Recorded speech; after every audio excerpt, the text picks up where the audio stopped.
বিরুদ্ধে নতুন মার্কিন নিষেধাজ্ঞা, বাণিজ্য সহযোগীদের সতর্ক বার্তা। অর্থহীন বলছে তেহরান, সংকট মোকাবেলায় 2 বছরের পরিকল্পনা। 2 লাখ আশ্রয় প্রার্থীর ভিসা বাতিলের পরিকল্পনা যুক্তরাষ্ট্রের। কানাডার গাড়ি, ইস্পাতে 50% শুল্ক আরোপ ট্রাম্পের, আগামী বছর থেকে কার্যকর।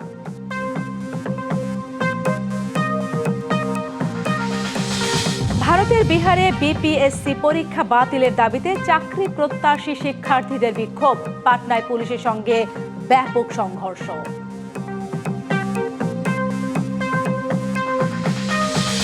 দেখছিলেন সংবাদ শিরোনাম, এবারে জানাবো খবরের বিস্তারিত। যুক্তরাষ্ট্রের কোনো হুমকিকে পাত্তা দিচ্ছে না ইরান। এবার নতুন করে সর্বাত্মক অর্থনৈতিক নিষেধাজ্ঞার ঘোষণা দিয়েছে ওয়াশিংটন।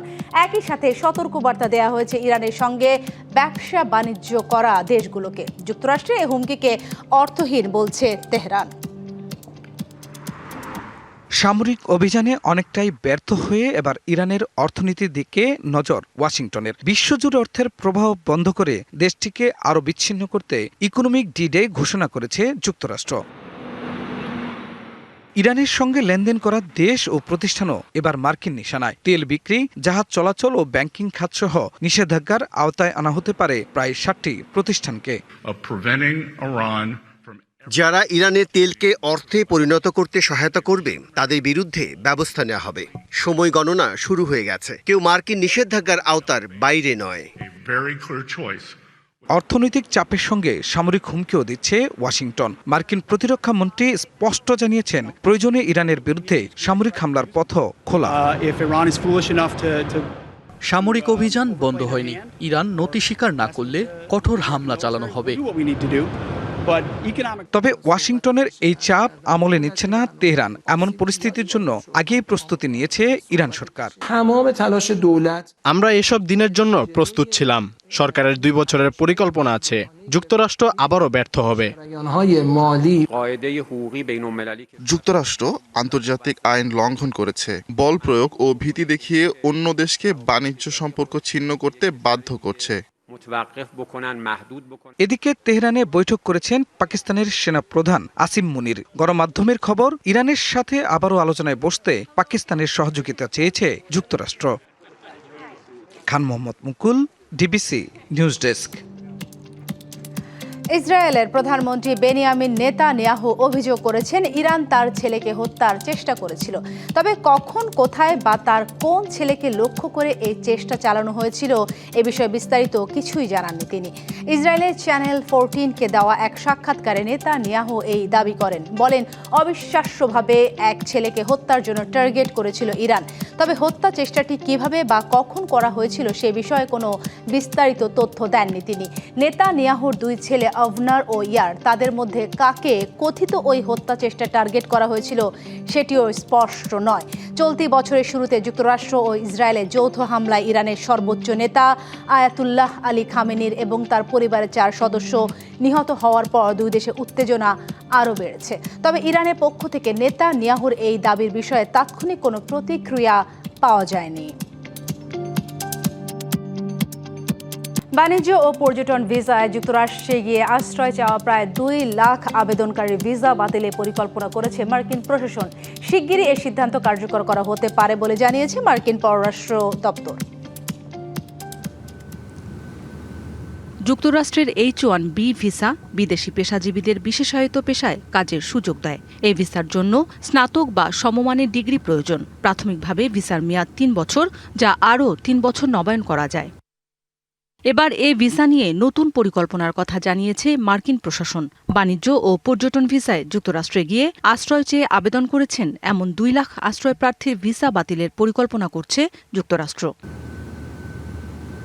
2016 থেকে 2026 সালের মধ্যে ইস্যু করা ভিসাধারীদের মধ্যে যারা যুক্তরাষ্ট্রে আশ্রয়ের আবেদন করেছেন বা করছেন তাদের লক্ষ্য করেই এই পদক্ষেপ নেওয়া হতে পারে বলে জানিয়েছেন মার্কিন পররাষ্ট্র দপ্তরের মুখপাত্র টমি পিগট।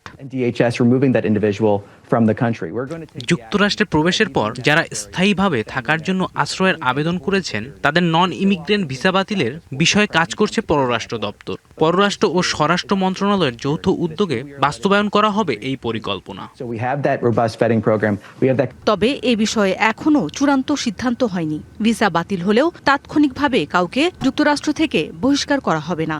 আইনি জটিলতায় সিদ্ধান্ত কার্যকর হতে কয়েক মাস সময় লাগতে পারে। এ বিষয়ে মতামত জানাতে ভুক্তভোগীরা পাবেন 30 দিন।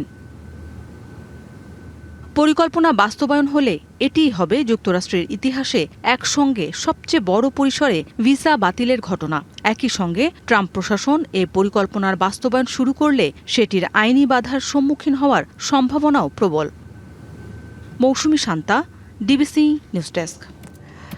নতুন করে কানাডার গাড়ি, যন্ত্রাংশ ও ইস্পাতে 50% পর্যন্ত শুল্কের হুমকি দিয়েছেন মার্কিন প্রেসিডেন্ট ডোনাল্ড ট্রাম্প। আগামী বছরের জানুয়ারি থেকে এই শুল্ক কার্যকর হবে। কড়া জবাবে কানাডা বলেছে, পরিস্থিতি এমন হলে এক কণা বালিও যাবে না যুক্তরাষ্ট্রে। প্রধানমন্ত্রী মার্ক কার্নি বলেছেন, সম্মানজনক পরিবেশ ছাড়া ওয়াশিংটনের সঙ্গে আলোচনায় ফিরবে না অটোয়া। শুল্ক নিয়ে যুক্তরাষ্ট্র কানাডার আলোচনা ভেস্তে যাওয়ার পর দুই দেশের পাল্টাপাল্টি অবস্থানে আরও কঠিন হচ্ছে কানাডা যুক্তরাষ্ট্র বাণিজ্য সম্পর্ক। এবার কানাডা থেকে আমদানি করা সব গাড়ি, ট্রাক, অটোমোটিভ, পার্টস ও ইস্পাতের উপর শুল্ক বাড়িয়ে 50% করেছে ওয়াশিংটন। 2027 সালের 1 জানুয়ারি থেকে কার্যকর করা হবে এই শুল্ক। ট্রাম্পের অভিযোগ, কানাডা বছরের পর বছর যুক্তরাষ্ট্রকে বঞ্চিত করেছে। এমনকি তিনি বলেছেন, যুক্তরাষ্ট্রকে কানাডার প্রয়োজন নেই, বরং কানাডারই যুক্তরাষ্ট্রকে প্রয়োজন। তবে অটোয়া থেকে এসেছে কঠোর জবাব। প্রধানমন্ত্রী মার্ক কার্নি বলেছেন, কানাডাকে যুক্তরাষ্ট্রের অঙ্গরাজ্য হিসেবে বিবেচনা করে কোনো আলোচনা হবে না। তার মতে, দুই দেশের মধ্যে পারস্পরিক লাভের চুক্তি সম্ভব। যুক্তরাষ্ট্র যদি আমাদের শিল্পের প্রতি সঠিক মনোভাব নিয়ে এবং সত্যিকারের অংশীদারিত্বের ভিত্তিতে আলোচনার টেবিলে আসে, অবশ্যই আমরাও আলোচনায় ফিরব। তবে কানাডা যুক্তরাষ্ট্রের কোনো অঙ্গরাজ্য নয়, এমন মনোভাব আমরা মেনে নেব না। এদিকে উত্তেজনা আরও বাড়িয়েছেন অন্টারিওর প্রধান ডগ ফোর্ড। ট্রাম্পের মন্তব্যের কড়া জবাবে বিদ্যুৎ ও গুরুত্বপূর্ণ খনিজ সরবরাহ বন্ধের কথা জানান। আমরা সবাই প্রস্তুত অর্থনৈতিক যুদ্ধের জন্য। যুক্তরাষ্ট্র অন্টারিও থেকে এক কণা বালিও পাবে না। কানাডার গাড়ি, ইস্পাত ও উৎপাদন খাতকে ধ্বংস হতে দেয়া হবে না। কানাডা ও যুক্তরাষ্ট্রের এই বাণিজ্য বিরোধ শুধু দুই দেশের কূটনৈতিক সম্পর্কে চাপ তৈরি করছে না, এর প্রভাব পড়তে পারে উত্তর আমেরিকার পুরো গাড়ি শিল্পে। কারণ সীমান্তের দুই পাশেই ছড়িয়ে আছে একই সরবরাহ ব্যবস্থা। আল মুমিত, ডিবিসি নিউজ ডেস্ক। ভারতের বিহারে বিপিএসসি পরীক্ষা বাতিলের দাবিতে বিক্ষোভ করেছেন চাকরি প্রত্যাশী ও শিক্ষার্থীরা। মঙ্গলবার পাটনায় বিক্ষোভকারীদের সঙ্গে পুলিশের ব্যাপক সংঘর্ষ হয়। গান্ধী ময়দান থেকে রাজ্যপালের সরকারি বাসভবনের দিকে মিছিল নিয়ে যাওয়ার সময় ডাকবাংলো চত্বরে পুলিশের ব্যারিকেড ভেঙে এগিয়ে যাওয়ার চেষ্টা করেন আন্দোলনকারীরা। বিপিএসসি পরীক্ষা বাতিল, নিয়োগ প্রক্রিয়ায় স্বচ্ছতা এবং বিভিন্ন সরকারি নিয়োগ পরীক্ষায় সংস্কারের দাবি জানায় তারা। টানা বৃষ্টিতে বিপর্যস্ত হয়ে পড়েছে ভারতের রাজধানী দিল্লি। মঙ্গলবার বৃষ্টি আরও তীব্র হতে পারে বলে সতর্ক করেছে আবহাওয়া অধিদপ্তর। এমন অবস্থায় বজ্রপাত, বজ্রঝড় ও দমকা বাতাস সহ ভারী বৃষ্টির আশঙ্কায় দিল্লিতে জারি করা হয়েছে রেড অ্যালার্ট। ভারী বৃষ্টিতে জলাবদ্ধ হয়ে পড়ে সড়ক, অচল হয়ে পড়ে দিল্লি। আবহাওয়া দপ্তর জানিয়েছে, রাজধানীর বেশ কিছু এলাকায় বজ্রঝড়, বজ্রপাত এবং ঘন্টায় 30 থেকে 40 কিলোমিটার বেগে বাতাস সহ মাঝারি বৃষ্টি হতে পারে। কিছু এলাকায় ভারী বৃষ্টিরও সম্ভাবনা রয়েছে। এর আগে সোমবার বৈরী আবহাওয়ার কারণে দিল্লি বিমানবন্দর থেকে আন্তর্জাতিক ফ্লাইট সহ 15টি ফ্লাইট অন্যত্র সরিয়ে নেওয়া হয়।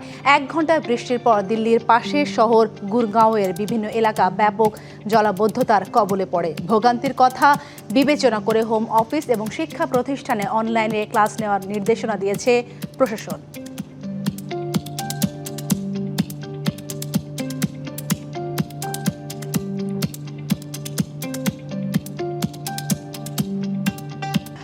রাশিয়ায় আগস্ট মাসকে বলা হয় ব্ল্যাক আগস্ট, অর্থাৎ সংকট ও বিপর্যয়ের মাস। ইতিহাসে নানা বড় রাজনৈতিক ও অর্থনৈতিক ধাক্কা এই মাসে এসেছে মস্কোতে। এবারও ইউক্রেন যুদ্ধ, জ্বালানি সংকট, মূল্যবৃদ্ধি ও অর্থনৈতিক চাপ নিয়ে অস্বস্তিতে রুশ প্রশাসন। প্রেসিডেন্ট ভ্লাদিমির পুতিনের দাবি, পরিস্থিতি পুরোপুরি নিয়ন্ত্রণে। কাকতালীয় কিংবা ইতিহাসের পুনরাবৃত্তি, রাশিয়ার ইতিহাসে আগস্ট বারবার নিয়ে এসেছে বড় ধাক্কা। 1991 সালের আগস্টে সোভিয়েত নেতা মিখাইল গর্বাচেভের বিরুদ্ধে ব্যর্থ অভ্যুত্থান শেষ পর্যন্ত সোভিয়েত ইউনিয়ন ভেঙে পড়ার পথ তৈরি করে। 1998 সালে ভয়াবহ আর্থিক সংকটে ঋণ পরিশোধে ব্যর্থ হয় রাশিয়া, ধসে পড়ে রুবলের মূল্য। এর এক বছর পর আগস্টেই দাগেস্তানে শুরু হয় হামলা, গড়ায় দ্বিতীয় চেচেন যুদ্ধের জেরে রাজনীতিতে উত্থান ঘটে সাবেক কেজিবি কর্মকর্তা ভ্লাদিমির পুতিনের। পুতিনও রেহাই পাননি ব্ল্যাক আগস্ট থেকে। 2000 সালের আগস্টে পারমাণবিক সাবমেরিন কুরস্কো ডুবে 118 নাবিকের মৃত্যু হয়। 2008 সালের আগস্টে জর্জিয়ার সঙ্গে যুদ্ধে জড়িয়ে পড়ে রাশিয়া। চলতি বছর আগস্টেও বেশ চাপে মস্কো। ইউক্রেনের বিরুদ্ধে চলমান যুদ্ধে রুশ বাহিনীর অগ্রগতি এখন বেশ ধীর। বিভিন্ন শহরে বেড়েছে ইউক্রেনীয় ড্রোন হামলা, তেল শোধনাগার ও পণ্য সরবরাহ কেন্দ্রে হামলার প্রভাব পড়ছে রুশ অর্থনীতিতে। জ্বালানি সংকট, পাম্পে দীর্ঘ লাইন, রুবলের দরপতন, সব মিলিয়ে বাড়ছে উদ্বেগ। তবে নানা শঙ্কার মধ্যেও বেশ আত্মবিশ্বাসী প্রেসিডেন্ট পুতিন। ইউক্রেনীয় হামলা, ই কমার্স প্রতিষ্ঠানগুলোর গুদাম ও লজিস্টিক অবকাঠামো ক্ষতিগ্রস্ত হওয়ার কথা স্বীকার করলেও পুতিনের দাবি রাশিয়ার উপর কোনো চাপ তৈরি হচ্ছে না। এত সীমাবদ্ধতার মধ্যেও রাশিয়ায় রাজনৈতিক বিরোধীদের উপর দমনপীড়ন অব্যাহত রেখেছে পুতিন প্রশাসন। যুদ্ধবিরোধী রাজনীতিক লেভ স্লুসবার্গকে 11 বছরের কারাদণ্ড দিয়েছে আদালত। পাশাপাশি পার্লামেন্ট নির্বাচনে অংশ নিতে পারবে না তার দল ইয়াবলুকোকে। বিশ্লেষকদের মতে ইউক্রেন যুদ্ধ যতই রাশিয়ার অভ্যন্তরে প্রভাব ফেলুক, রাজনৈতিক বিরোধিতা ও গণতান্ত্রিক পরিসর সংকুচিত করে পরিস্থিতি নিয়ন্ত্রণে রাখার চেষ্টা করছে ক্রেমলিন। এবারের আগস্ট কি রাশিয়ার জন্য নতুন কোনো সংকটের বার্তা দিচ্ছে, এমন প্রশ্ন ঘুরপাক খাচ্ছে আন্তর্জাতিক মহলে। খান মোহাম্মদ মুকুল, ডিবিসি নিউজ ডেস্ক। ডিবিসি ওয়ার্ল্ডে ছিল এখনকার মতো। ডিবিসি নিউজের সংবাদগুলো পড়তে ভিজিট করুন dbcnews.tv আর ভিজিট করুন ডিবিসি নিউজের ফেসবুক পেজ এবং ইউটিউব চ্যানেল। ডিবিসির সঙ্গে